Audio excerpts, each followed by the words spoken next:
जय हिंद। स्वागत है आपका आपके यूट्यूब चैनल टीच 12 में। आज हम आपके लिए वन लाइनर क्वेश्चन लेकर आया हूँ। आशा है आपको ये वीडियो पसंद आएगी। तो शुरू करते हैं। पहला क्वेश्चन शुरू करने से पहले आपसे निवेदन है, कृपया वीडियो को लाइक कर दीजिए और जो भी मित्र हमारे नए चैनल पर आए हुए हैं उनसे निवेदन है कि वीडियो को सब्सक्राइब कर लें और बेल आइकन को भी प्रेस कर लें ताकि आने वाली सभी वीडियो आप तक पहुंचती रहें। तो शुरू करते हैं। पहला क्वेश्चन कहता है कि महात्मा गांधी की हत्या कब हुई थी। तो महात्मा गांधी की हत्या 30 जनवरी 1948 को हुई थी। और इनकी हत्या किसने की थी? तो नाथूराम गोडसे ने। तो अगला क्वेश्चन पढ़ते हैं। अगला कहता है कि वह प्राचीन नाम क्या है जिससे पटना नगर को जाना जाता है।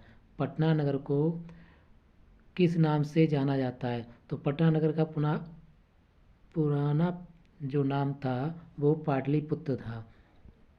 नेक्स्ट क्वेश्चन है 1930 की प्रसिद्ध नमक यात्रा सत्याग्रह यात्रा का नाम क्या है?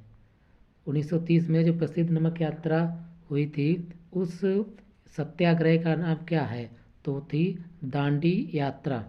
अगला क्वेश्चन कहता है कि निम्नलिखित में से किसे सीमांत गांधी कहा जाता है। सीमांत गांधी दोस्तों किसे कहा जाता है?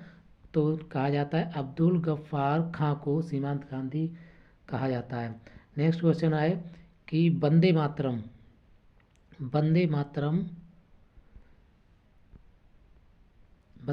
गीत के लेखक कौन हैं? तो वंदे मातरम गीत के लेखक हैं बंकिम चंद्र चटर्जी। अगला क्वेश्चन कहता है कौन सा भारतीय स्वतंत्र भारत का पहला गवर्नर जनरल कौन भारतीय है जो था? तो वो थे सी राजगोपालाचारी। अगला क्वेश्चन कहता है सर्वप्रथम किसने कहा था स्वतंत्रता हमारा जन्मसिद्ध अधिकार है? ये बात किसने बोली थी? तो ये बोला था बाल गंगाधर तिलक ने। ये बाल गंगाधर तिलक का नारा था स्वतंत्रता मेरा जन्मसिद्ध अधिकार है। अगला प्रश्न है किसको निम्नलिखित नामों में से किसी एक नाम से भी जाना जाता है? तो ये माउंट ऑफ डेड हैं। नेक्स्ट क्वेश्चन है शाहनामा पुस्तक किसकी कृति है? तो ये है फिरदौसी की। किसकी है? फिरदौसी की। फतेहपुर सीकरी की स्थापना का श्रेय किसे जाता है? फतेहपुर सीकरी की स्थापना किसने की थी? तो अकबर ने फतेहपुर सीकरी की स्थापना की थी। अगला प्रश्न है सामान्य ज्ञान में जैसे पूछा गया कि खट्टे फलों में से कौन सा एसिड होता है? खट्टे फलों में कौन सा एसिड पाया जाता है? तो वो है साइट्रिक एसिड। अगला प्रश्न है भारत में प्रधानमंत्री के ओहदे को क्या माना जाता है? प्रधानमंत्री के ओहदे को क्या माना जाता है? तो कार्यकारी प्रमुख माना जाता है। अगला प्रश्न है ताजमहल, बीबी का मकबरा, एतमादुद्दौला किस चीज़ के स्मारक हैं? तो ये मृत व्यक्ति की स्मारक हैं। इनमें कब्रें बनी हुई हैं। अगला प्रश्न पूछता है कि सम्राट अशोक किसके उत्तराधिकारी थे? सम्राट अशोक बिंदुसार के उत्तराधिकारी थे। अगला प्रश्न है भारतीय संविधान को पहली बार कब संशोधित किया गया था? तो भारतीय संविधान को 1950 में पहला संविधान संशोधन हुआ था, वो 1950 में हुआ था दोस्तों। अगला प्रश्न पूछता है रोलेट एक्ट को किस वर्ष लागू किया गया था? तो रोलेट एक्ट को 1919 ईस्वी में लागू किया गया था। अगला प्रश्न पूछता है महाराणा प्रताप बुलबुल किससे कहते थे? तो वो अपने घोड़े को बुलबुल नाम से पुकारते थे। नेक्स्ट प्रश्न है कि boxer Evander Holyfield, boxer Evander Holyfield को किस नाम से जाना जाता है? तो ये जाना जाता है द रियल डील के नाम से जाना जाता है। अगला प्रश्न है सिंधु घाटी सभ्यता, सिंधु घाटी सभ्यता का बंदरगाह कहाँ पर था? तो ये था लोथल में, लोथल में सिंधु घाटी सभ्यता का बंदरगाह था। अगला प्रश्न है जैन धर्म में महावीर को, किसे? महावीर को क्या माना जाता है? तो उन्हें महावीर, जैन धर्म में महावीर को वास्तविक संस्थापक के रूप में माना जाता है। अगला प्रश्न है मगध के उत्थान के लिए निम्न में से कौन सा शासक उत्तरदायी है? मगध के उत्थान के लिए निम्न में से कौन सा शासक उत्तरदायी है? तो वो थे तुम्हारे बिंबसार। क्या थे? बिंबसार, बिंबसार। नेक्स्ट क्वेश्चन है भारत में प्रोफेशनल 2020 कौन 2020 क्रिकेट लीग को क्या कहते हैं? तो उसे कहते हैं IPL, Indian Premier League. Next प्रश्न है कि भारत की जो राष्ट्रपति हैं वो कौन है? तो भारत की राष्ट्रपति हैं द्रौपदी मुर्मू। अगला प्रश्न है इसरो का हेडक्वार्टर, इसरो का हेडक्वार्टर कहाँ है?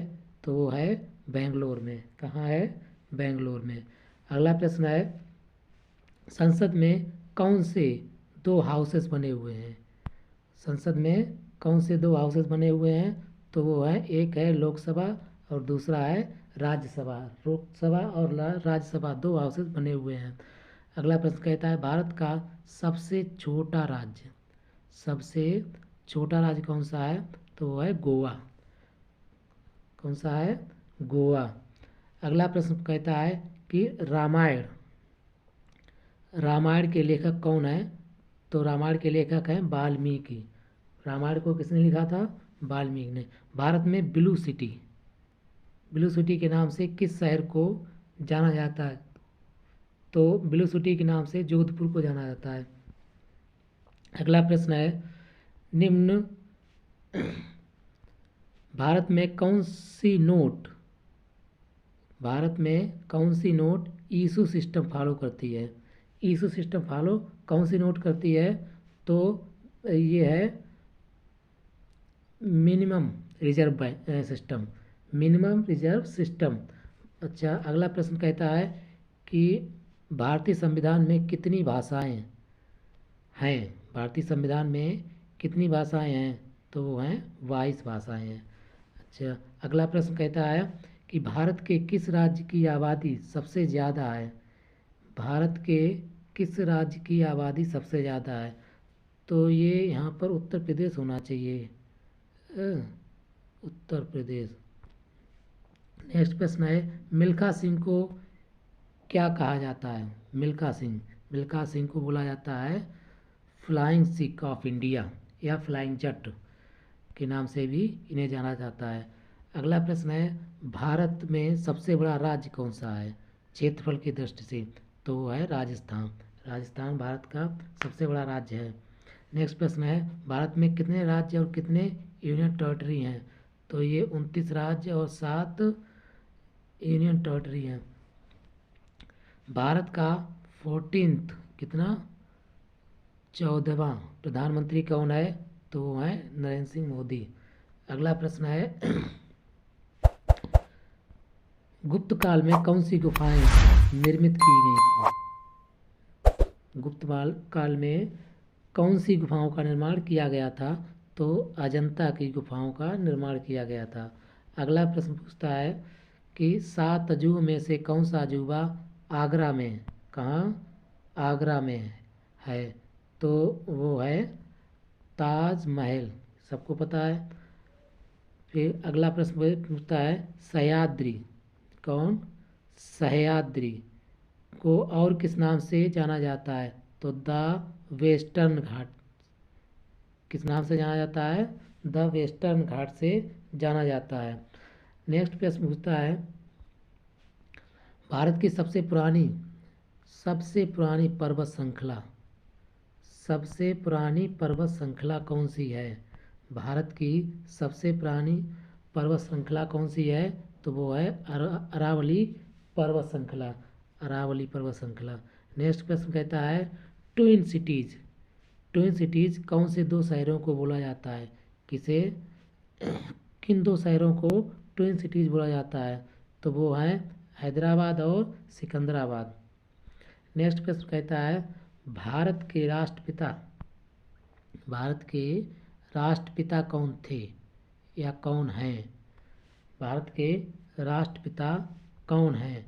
तो भारत के राष्ट्रपिता किसे कहा जाता है? महात्मा गांधी को बोला जाता है। अगला प्रश्न पूछता है कि हमारा राष्ट्रगान किसने लिखा है? तो हमारा राष्ट्रगान लिखा है रविंद्रनाथ टैगोर ने। अगला प्रश्न है father of the Indian constitution किसे कहा जाता है? Father of the Indian constitution किसे बोला जाता है?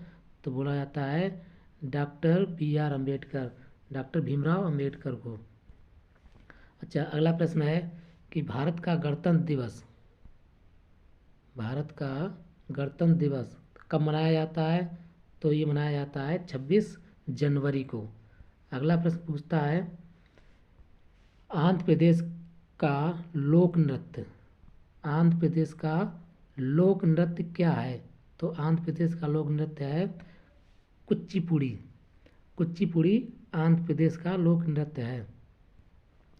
नेक्स्ट प्रश्न पूछता है कि भारत के गृहमंत्री कौन है?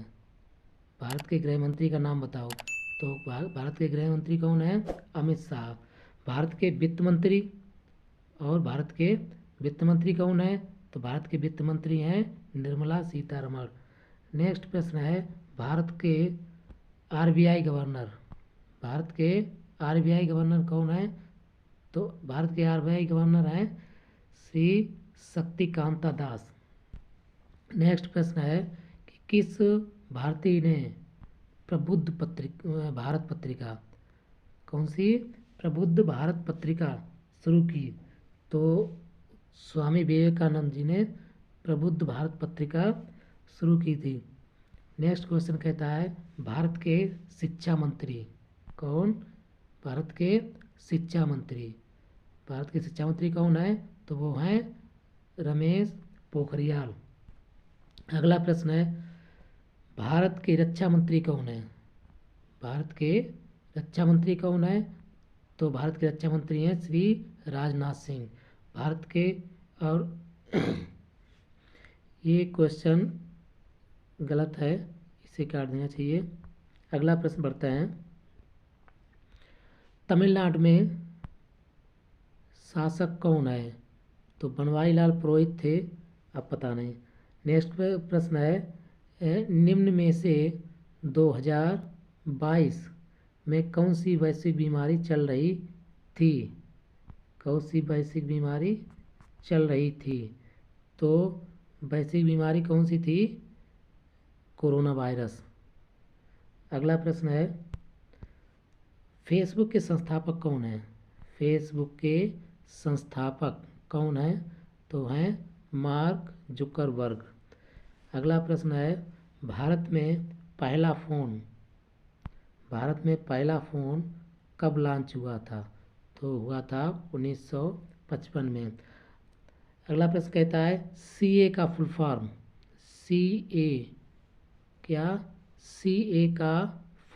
क्या है? तो सीए का फुल फॉर्म होता है चार्टेड अकाउंटेंट। नेक्स्ट प्रश्न पूछता है कि भारत में लाइसेंस प्राप्त करने की आयु क्या है? तो सबको पता है 18 साल होना चाहिए। अच्छा, इसके बाद अगले प्रश्न है वो पूछे जाएंगे भारतीय इतिहास एवं संस्कृति में। तो भारतीय इतिहास और संस्कृति के बारे में जानते हैं। पहला प्रश्न कहता है इसमें महात्मा गांधी की हत्या कब हुई थी? नो, ये तो वही प्रश्न आ गए। अगला प्रश्न है भारतीय राज व्यवस्था से भारतीय राज्य व्यवस्था से। तो इसमें कहता है राज्यसभा का स्थायी सदन कहा जाता है, राज्यसभा का स्थायी सदन कहा जाता है। राज्यसभा को क्या कहा जाता है? स्थायी सदन। क्यों कहा जाता है? क्योंकि इसे कभी भी भंग नहीं किया जा सकता। क्या नहीं किया जा सकता? भंग नहीं किया जा सकता है। अगला प्रश्न है कि संविधान में संशोधन नहीं किए जा सकते हैं कब, किसके कारण? जनमत संग्रह से।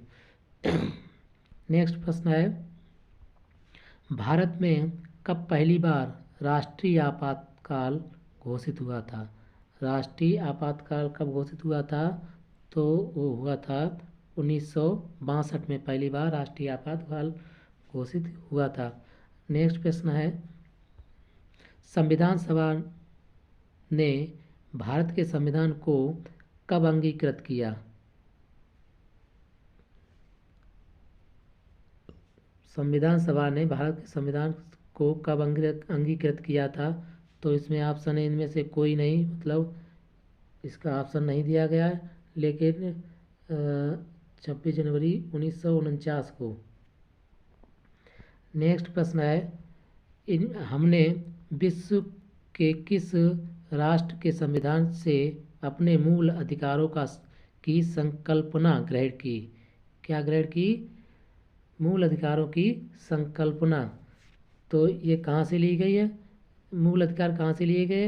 ये लिए गए हैं यूएसए से, यूनाइटेड स्टेट ऑफ अमेरिका। अगला प्रश्न है यदि राष्ट्रपति पद खाली है, यदि राष्ट्रपति पद खाली है तो उसे कितनी अवधि के अंदर भरना आवश्यक है? तो 6 महीने, 6 महीने के अंदर उसे भरना आवश्यक है। नेक्स्ट प्रश्न है भारतीय संविधान का कौन सा अनुच्छेद जम्मू और कश्मीर राज्य को विशेष दर्जा देता था? है नहीं इसमें, अब देता था कहना चाहिए। तो ये था धारा 370 जो अब हट चुकी है, इसे खत्म कर दिया गया। नेक्स्ट प्रश्न है कि राज्यसभा के सदस्य का कार्यकाल होता है, तो राज्यसभा के सदस्य का कार्यकाल होता है 6 वर्ष का। कितना होता है? 6 वर्ष का। नेक्स्ट है फोर्थ स्टेट नहीं, एस्टेट, फोर्थ एस्टेट पद किसे कहते हैं? तो वो प्रेस को बोला जाता है, जो कि आजकल बहुत ही भ्रष्ट हुए हैं। अगला प्रश्न है, नेक्स्ट प्रश्न बढ़ते हैं, भारत के उपराष्ट्रपति कौन थे?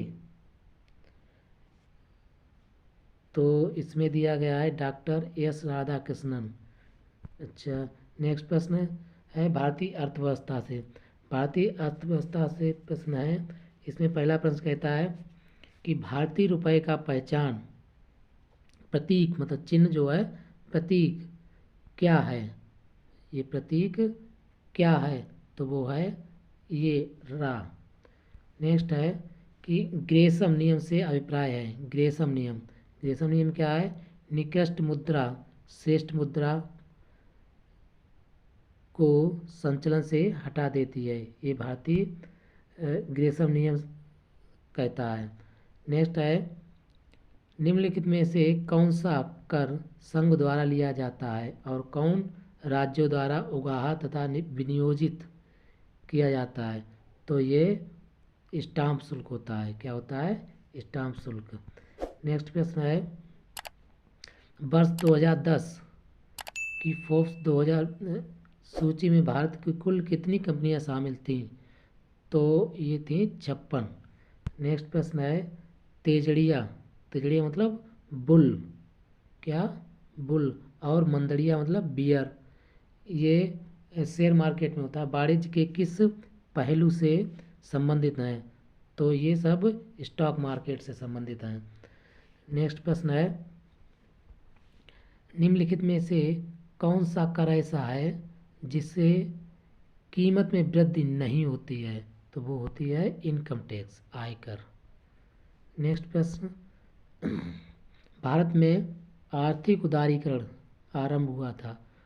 तो भारत में आर्थिक उदारीकरण आरंभ हुआ था औद्योगिक लाइसेंस नीति में वास्तविक बदलाव के साथ निफ्टी निम्नलिखित में कब हुआ था?